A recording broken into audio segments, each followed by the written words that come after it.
Test. There we go. I got all kinds of noise now. Okay. I don't have anybody to run them back here. So, nobody to play whack-a-mole.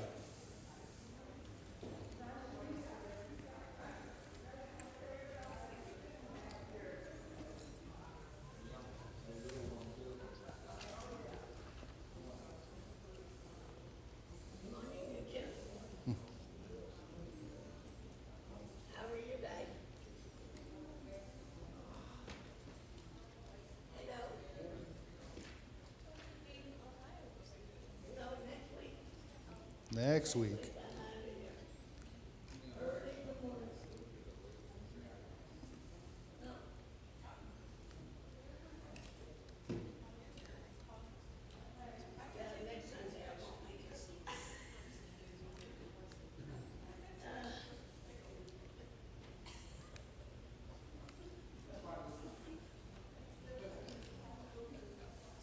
What? No, I hadn't said anything. I think I got the mic set a little hot. Morning, Matt. Hey, can you take the master slider, the red one, and move it down about one mark? No, on the soundboard.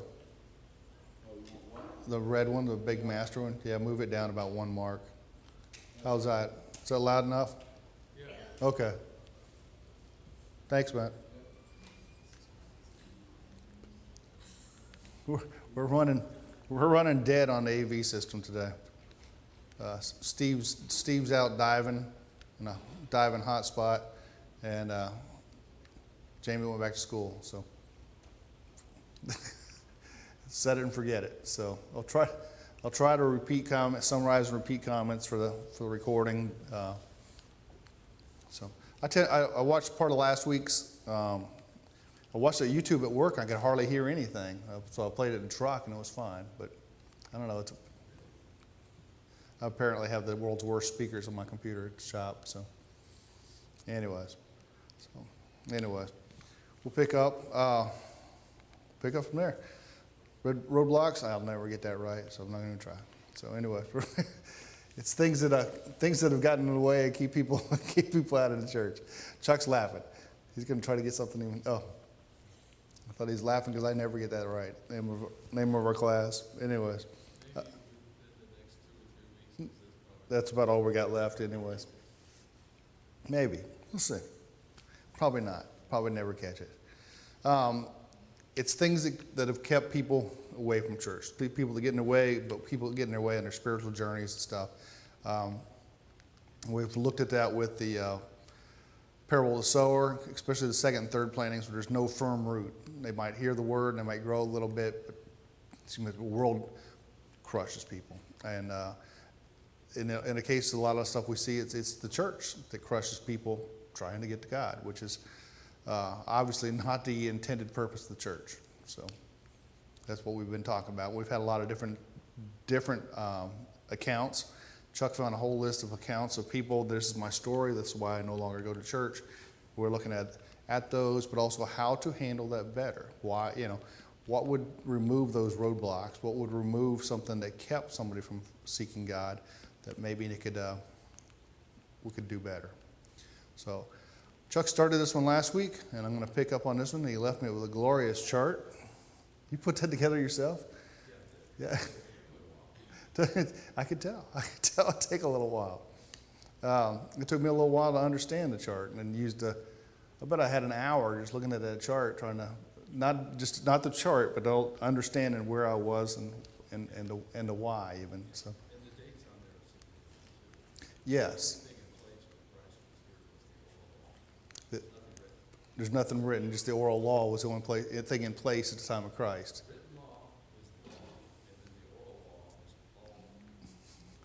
There's God's law, the oral law, then somebody's interpretation. Yeah, the Talmud. We'll get to that.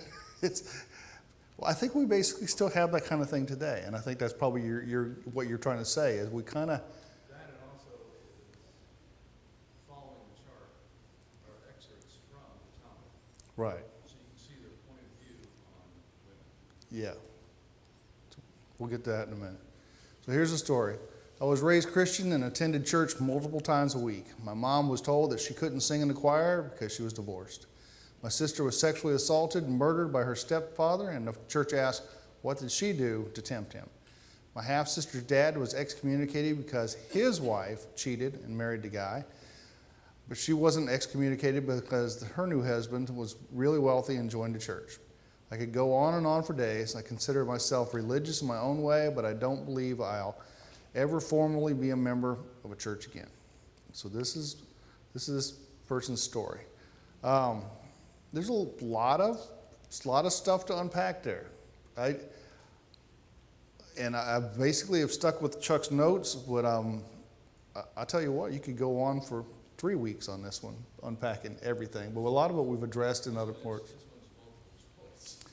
It is multiple choice, and you know, when you get to the root problems of why, and why, and I don't. We could do better on that too. So, all right. So, what kind of problems or roadblocks did this person encounter? I don't know if it's a man or woman. I read it and I thought it was a woman, but I don't know why I thought it was a woman. So, we'll take that out of it. If you think it's a guy, it's a guy. It's not very clear. No. Could be. I think I thought it was a woman because everybody's story in there was a woman. Everybody's story that kept her away from church, kept this person away from church was a woman, but that doesn't mean anything. Never spoke in first person. N- He's an I, but he never spoke as say, say what he or she was. Yeah, it wasn't a he or she, just an I.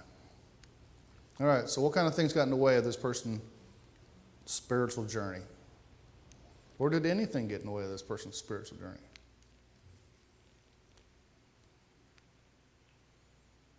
I'll take that as nothing got in the way. Just, it's fine. I don't think you should be punished for being divorced. Yeah, there's so much to unpack. It's a story within a story. The person's story is the person who won't go back to church. But you're right. Like the first part of that, my mom was told she couldn't sing in the choir because she was divorced. Let's just start with that part. How does that get in the way of this person being a part of a church, going to church, seeking God? I don't think that has anything to do with that part because he believes that helps everyone just because he's divorced. Okay. We don't God throw. believes everyone. Loves everyone. God loves everyone, right? We don't. Do we throw away souls? Chuck and I have had this discussion many times over the years. Do you throw away souls? Do you if someone seeks God, do you throw them away? Push them away? That's the hard part. There is an excommunication thing here comes up later, and I know we'll talk about that. But Chuck? Well, the first one, it talks about divorce and marriage. It doesn't talk about divorce. It just says divorce, not I mean, it talks about divorce, but not divorce and remarriage. yeah, but then that's not divorce and remarriage, just she was divorced. Just divorce. And that's it. That's it. That's it. So why did they do that? Moses provided for divorce, right? It provides, well, the old law provided for divorce, and Christ talks about divorce and remarriage. In remarriage. He doesn't say anything about just divorce. Just doesn't talk about and just divorced. Yeah, and it doesn't say. Well, so anyway, this person's mom was told that she couldn't sing in the choir because she was divorced. This stood in the way, and we're going to talk about divorce and remarriage in a little while, and always a sticky topic, but we'll see what the Bible says on that, and try not to create our own Talmud, Mishnah, and stuff too on that kind of thing. Rob? The Jews took and counted all of the laws in the Old Testament, and they came up, I forget, was it 6,000 or something like that they had that were laws, and they made a lot of those laws up themselves. Mm-hmm.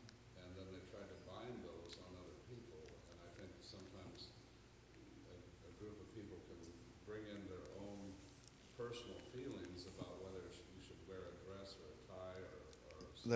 That's where it gets, yeah. Start getting into all these different things, and people see that and they're discouraged, and they think, now is this Christianity? Is this what Christianity They think that's all that Christianity is that rule. Yeah, you're right. And I'm going to summarize that for those who are listening. The Jews counted up about 6,000 laws, and then they've made versions of their own laws or extensions of those laws. And some of those get into, well, a lot of it gets to be an opinion, even beyond that. And that's what, and you see that today even, people's opinion of the church or whatever is based on a rule or someone's opinion, and it doesn't get to Christ. You see that law, and that's where they stop, is with that part. And that is the fear. All right, let's look at the second one. My sister was sexually assaulted and murdered by her stepfather, and the church asked, what did she do to tempt him? She didn't have to tempt him, right? Probably, I don't know what would tempt me to, what kind of temptation it would be to murder someone, but, and I know my understanding of sexual assault, by and large, the power thing, not a sexual thing. So, but yeah, but I mean, these are cases that have shaped her. Him. They, I don't know. You're right. I don't know. I'll apologize if I get it wrong. Rob? People outside of the church that I've ran into that are women, majority of them have been sexually assaulted. It's shocking. It's shocking the number of women have been sexually It is assaulted. that prevalent in our society, and you go back to high school and men forcing themselves on girls at the drive-in or wherever it was. That was an assault. They said no, but they wanted to force themselves. Mm-hmm. That, I mean, it's so prevalent. I'm surprised. And most women are afraid to bring it up because it's their fault. Yeah, it's not something that's readily talked about. Anybody want to take a guess at what percentage of women have been sexually assaulted? But it's over 75%. I think it's pretty high. And I think I've read that like 1 in 4 by the time they're, 21, something like that. Which is, I mean, high percentage just as they're young. So, I think a lot of women don't say anything about the person because they're afraid that he might come after them later on. afraid of retribution like this one, sexual assault that leads to a murder. Yeah. Yeah. I think that's why a lot of it is, because if the women don't go somewhere and say something about it. I know here in Florida, the sexual abuse, spouse abuse and things like that, the state carries the case. They don't depend on the woman to carry the case. The state picks it up. You do have to show up at the trial, but the state does the case. Because it would be so hard to stand. It takes a lot of bravery to stand and accuse the one who did that. Like you say, for fear of retribution and stuff. So the state carries the cases. It's a tough thing. All right, my sister's dad was excommunicated because his wife cheated and married a guy, but she wasn't. Let's stop with that one. Excommunicated, we don't do excommunication, but there is a disfellowship, and there's a policy of that set forth in the Bible. I did not put that in today's class notes. We've talked about that probably in the last year, but we'll probably talk about it a little bit. Yeah, but you're probably right. It probably was a little bit further back. Yeah. The point was, is they put the wrong person out of the church. Yeah, there's that too. They put the guy entirely out of church because his wife was an adulterer. But the adulterer got to stay because they married someone with money that joined the church. Follow receipts. It's the story of a tale of time. And all this is from one person's point of view. We don't have names. We're not going to accuse. It's kind of what it is. So anyways, these have all stacked up. That's the other part, is if you hear something, you need to get the other person's point of view. Yeah, and Find out all the details, if you can, before you make a decision. Because I've always found it's somewhere in the middle. somewhere in the middle is where the truth lies. And I know, talking to Marion and Lloyd long ago, they said, especially with sexual things, only two people really know the answer. they're the only ones that know the truth anyways. Everything else is conjecture. So, and like this, a lot of this takes a third party. So, anyways, this is what's kept this person away from the church. And they're not. They said they believe, but they're not going to be formally a member of a church again. So, how are the issues handled that created roadblocks? Poorly is probably our best answer, huh? Poorly would be a short answer. The first one was they didn't find out what was going on. But it didn't seem like they, like I said, they had limited information, but, oh, why did she tempt him? Wait a minute, did she tempt him? Or was this a pattern for this particular individual? Yeah. Yeah. What was going on? But they jumped to a conclusion.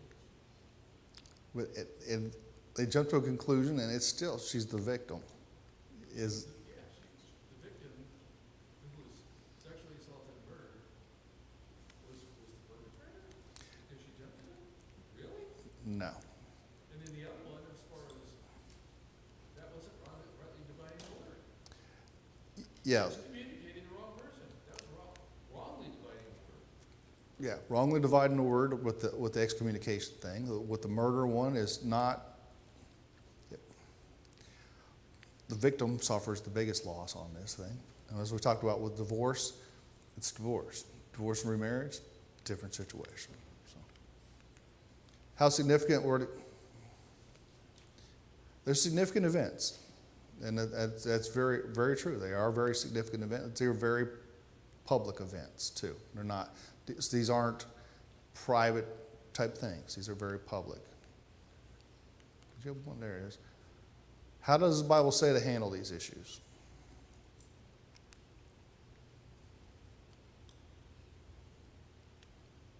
Anybody?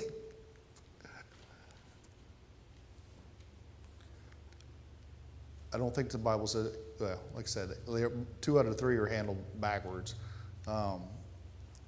Handled grace. The goal of the church is still to get people to Christ. That's the goal of the church.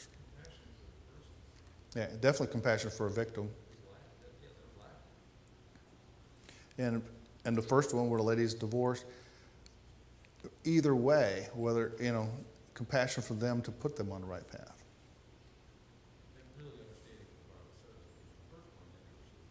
No, the first one should have never done that one. So. Now on to Chuck's chart, the chart of charts. I spent an hour trying to figure this chart out. It's not the chart that's wrong, of just my depth of understanding of Jewish teaching culture. Chuck's been around more of that than I have, so we'll go. I didn't realize it was animated, but that's a goal. It's animated. You like those animations? It makes sense. This is the Torah is the Bible. The Torah is the Old Testament, not Old Testament. It's the laws. The first 5 books. It's the Pentateuch. That's what they call the Torah. So that's the law, and that's the only thing that we have that we consider from God is of that nature. I mean, we got the whole Bible, but that's what they had. This is what the Jewish culture had. The Hebrews, the Jews, whatever. Pharisees, the Sadducees. The Jewish leadership took the law that you can have in your own Bible, the one right in front of you has those 5 books, and they came up with their own leaders. The Jewish leadership came up with their own traditions and their own interpretations, because it doesn't have all the blanks filled in. Yeah, it says, for instance, if someone is caught in adultery, you're supposed to put him to death. That's what the law says. Yeah. They have to tell us, well, we need to say what kind of death you're going to have. You have to stone the person to death. Right, and they've taken it. Very cruel, very participative, but a very cruel way to put the person to death. So that was an interpretation. Yeah, they've taken the interpretation, like I said, the adultery, the penalty is death, but they've added the how and the cruelty with the stoning and the participation of others and meting out the justice. So, yeah, that's some of the traditions that they've added. Rob? Well, I think that Jesus and his disciples, when they were wandering through that wheat field, what was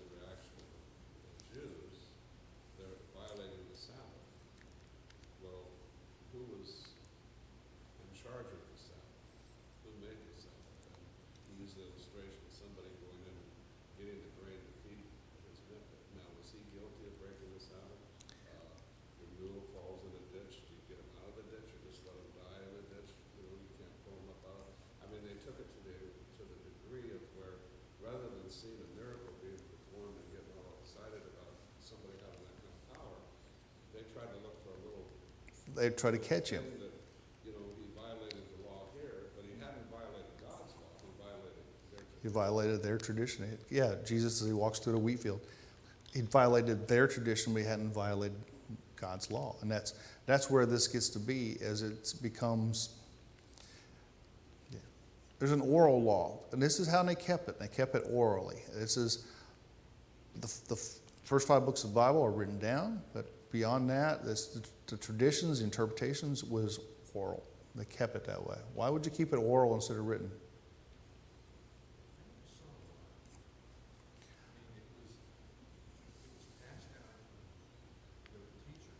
Yeah, their teachers passed it down from one to the next. Yeah, because it's. It started maybe with a small set of rules, and then it just kept expanding. I think that's your answer right there, because it continued to grow. Paul? They were fence builders. That were fence builders. Here, they said, well, if we build a fence 2 feet from the property line, you'll be safer. Then they came along later and said, well, if we build another fence 2 feet behind that, you'll be even more safe. Yeah, they keep So they kept building fences. building fences. To keep you protected, and all it was doing was making more challenge. It became more challenges. They couldn't keep the law as it was even open, and as it became fences tighter and tighter, you're right. It didn't make it any easier and didn't protect anybody. They definitely barriers. They're roadblocks. They're barriers to God. That's what it was.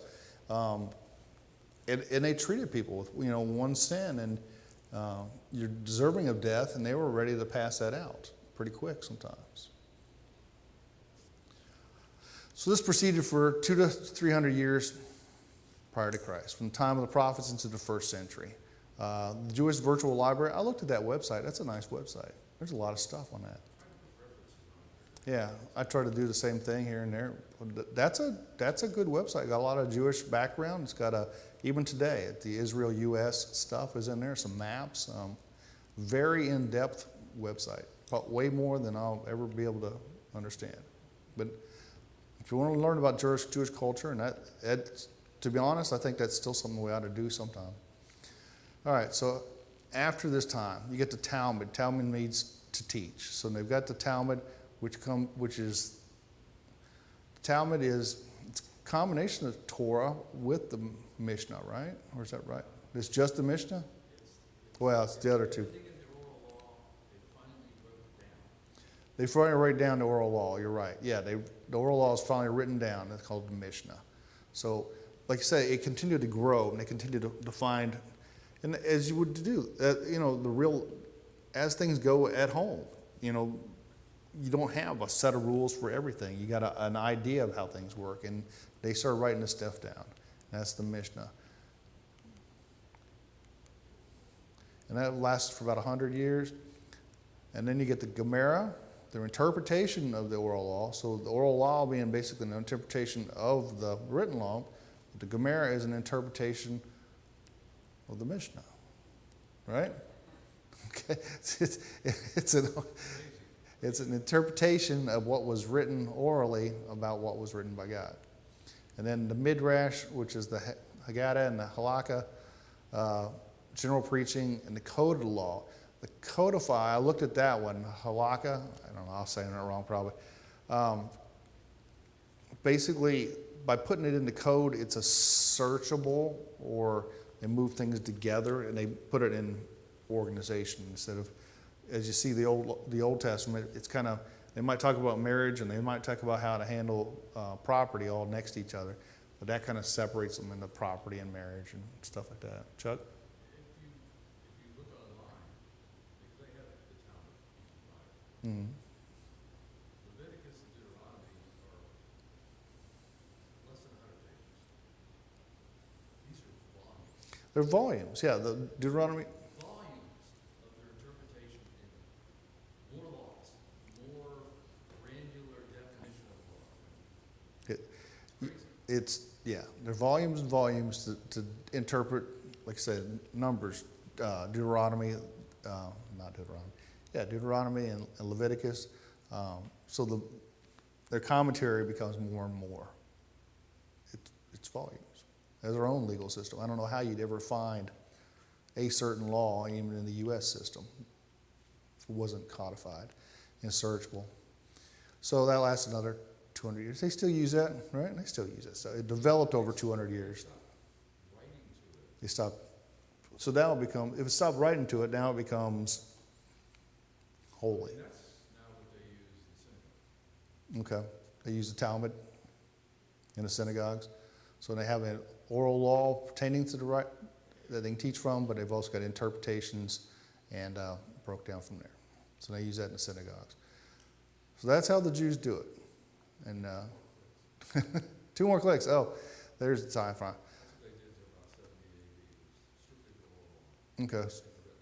Yeah, and 70 AD is about when Jerusalem fell. It is when Jerusalem fell. That's when Jerusalem fell. Yeah. It would have been, the last thing would have been Masada.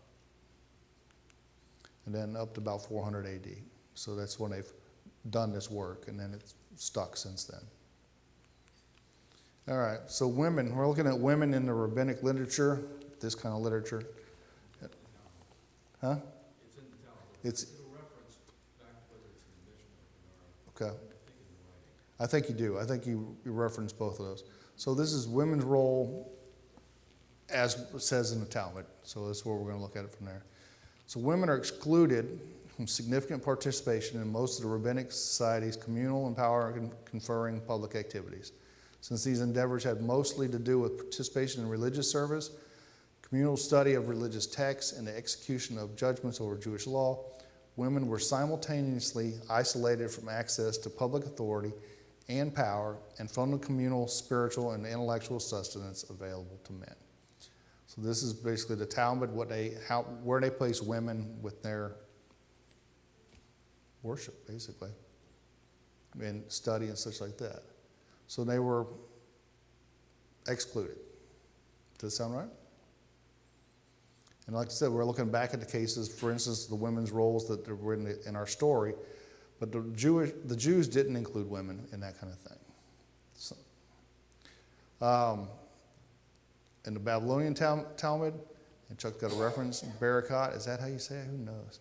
17a relates, women earn merit by sending their children to learn in the synagogue, and their husbands to study in the schools of the rabbis, and waiting for their husbands until they return from the schools of the rabbis. So the Jews basically kept women out of the study, the public authority, the communal worship. The women's role was to send the kids to learn about God and to take care of their husbands. Is that what the church does? I think that's really where we're going, right?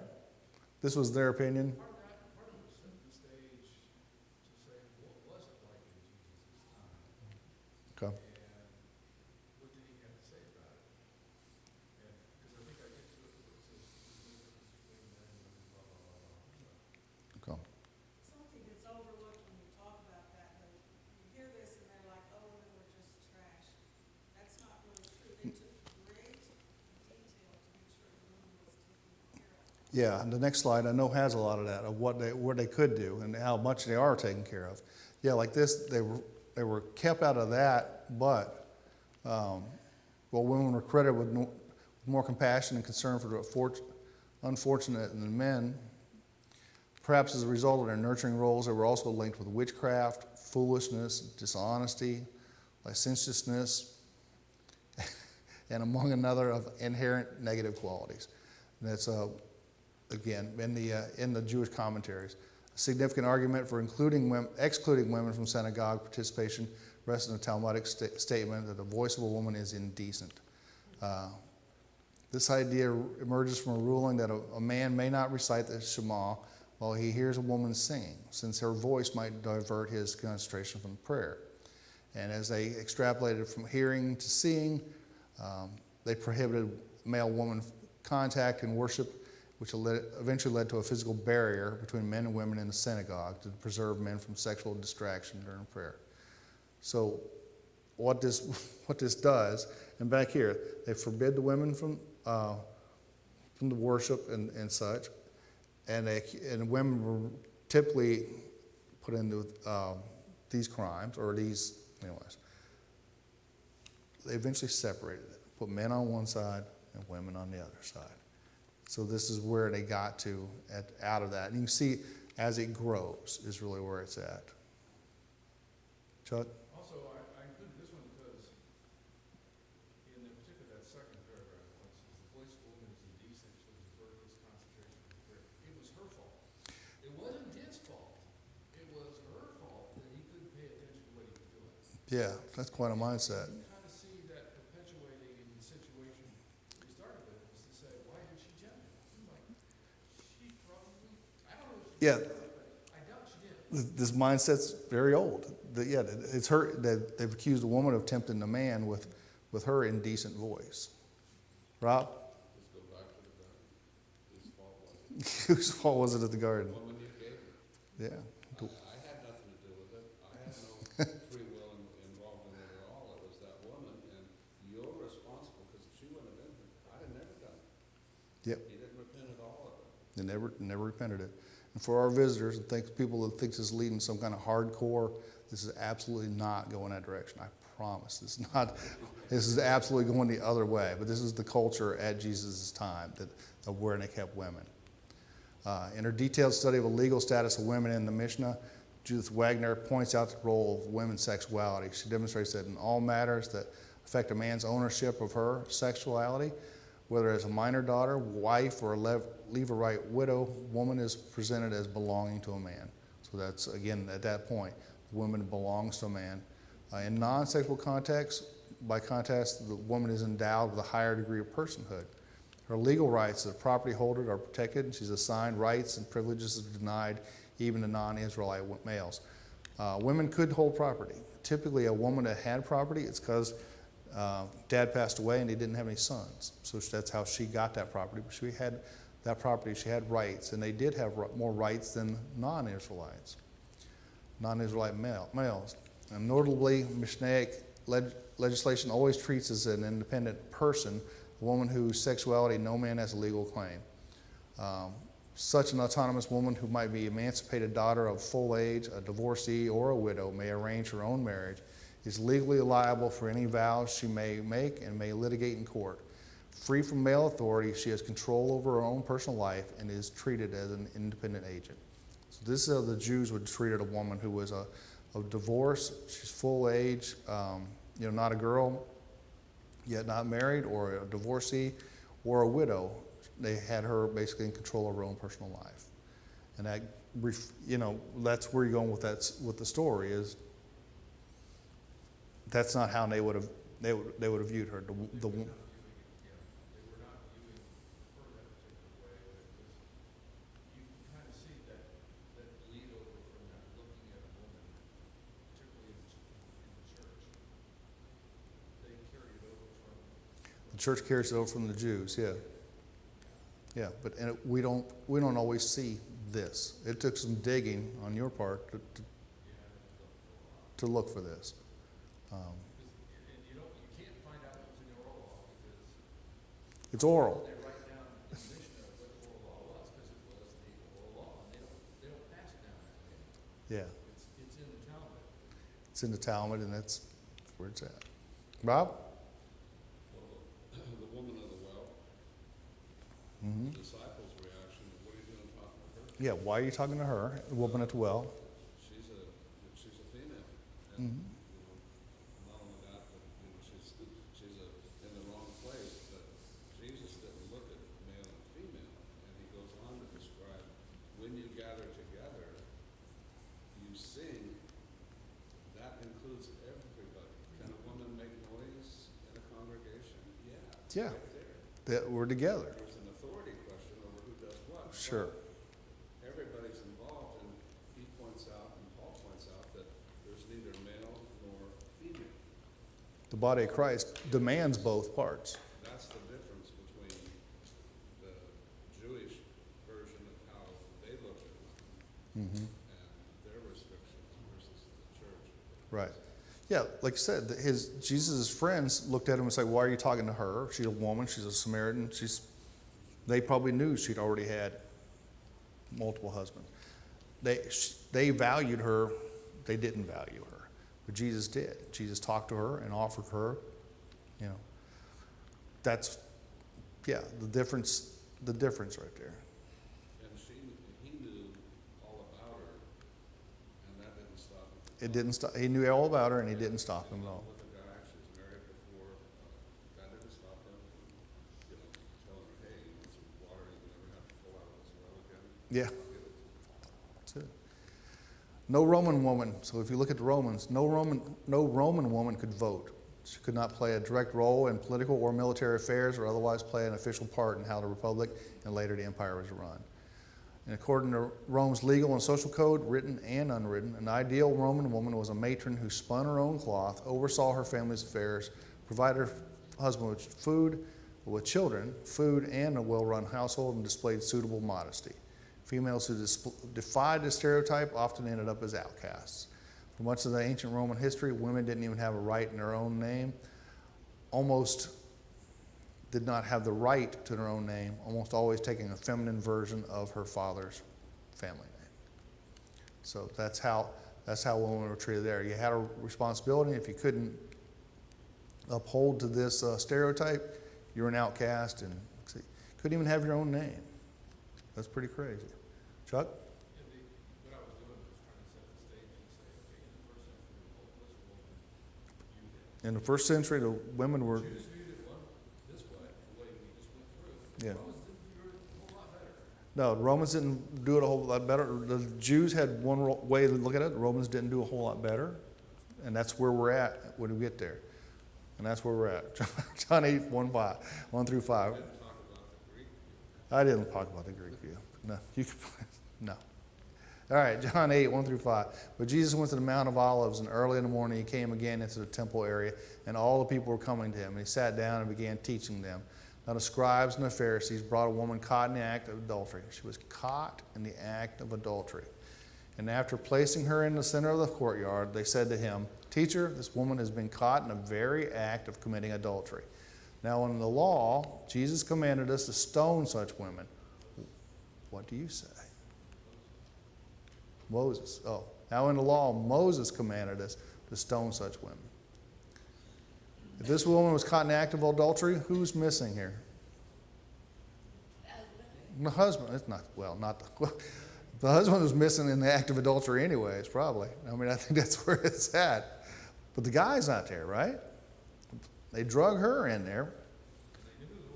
And they in the act. So they indecently dragged her in there, interrupted everything else to say we have brought in half of an adulterous pair, is really what they've said here. The guy is not there. What does the law of Moses actually say? Because they say in the law, Moses commanded us to stone such women. Does anybody have any idea? I got it written down. Leviticus 20, 10 through 11. If there is a man who commits adultery with another man's wife, one who commits adultery with his friend's wife, the adulterer and the adulteress must be put to death. If there is a man who sleeps with his father's wife, he has uncovered his father's nakedness. Both of them must be put to death. They have brought their own deaths upon themselves.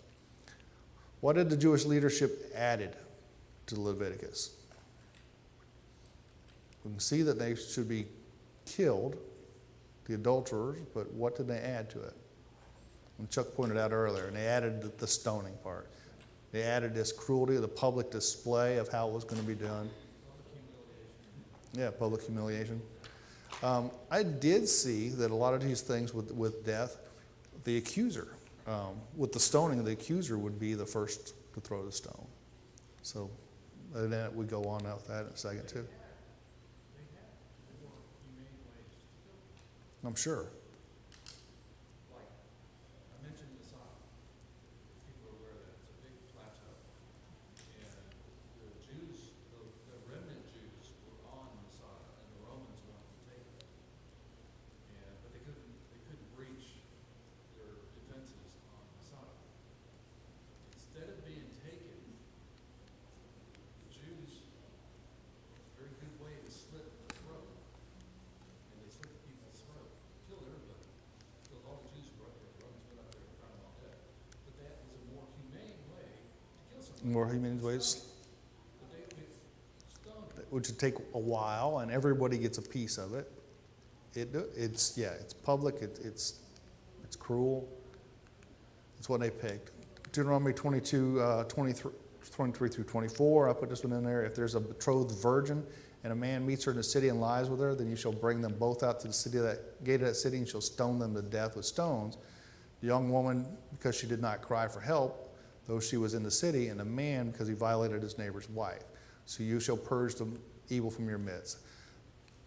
The Pharisees, the scribes, they've taken the penalty from this and added it to the other one. They've got them. This is where we went with the oral code and stuff, and they've misapplied it and put it in a different place. And again, they really did this to catch Jesus, and they tried to get him caught in misapplying it too. This only applied to a betrothed virgin. She's not married, and she's guilty because she didn't scream loud enough, and the guy's guilty because he violated another man's wife. And that's where they went with that. Does this law apply to adultery? Not really.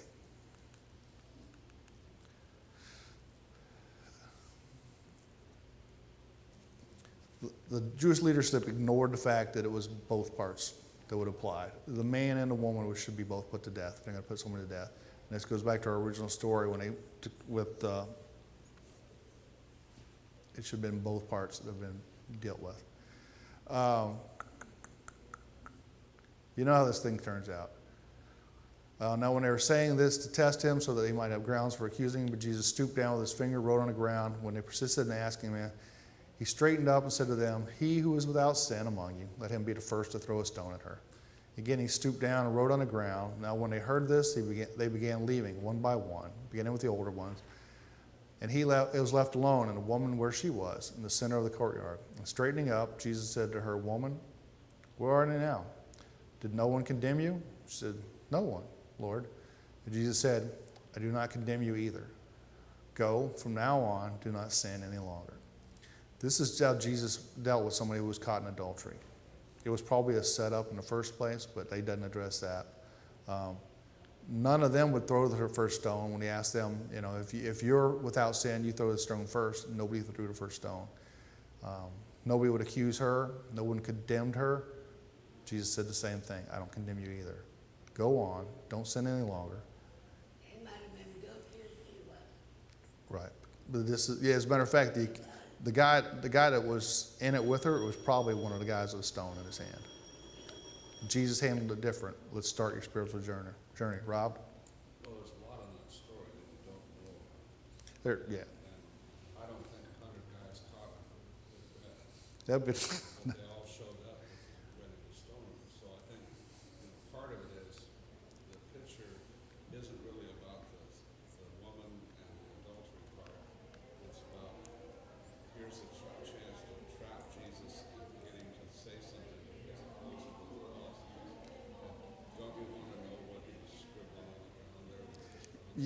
yeah, I don't have no idea what he's writing, but yeah, and I think this, Nice to know because they saw it. I won't get time to finish, but what this really goes down to is we can build fences and keep people away. We don't have to. Take it from where they're and move on. Don't misapply the law. Don't interpret, opinionize, and go from there. We can go with what God has, but still, the law is Jesus gave his life for sin, our sins. So where can we go from move on? All right, that's it.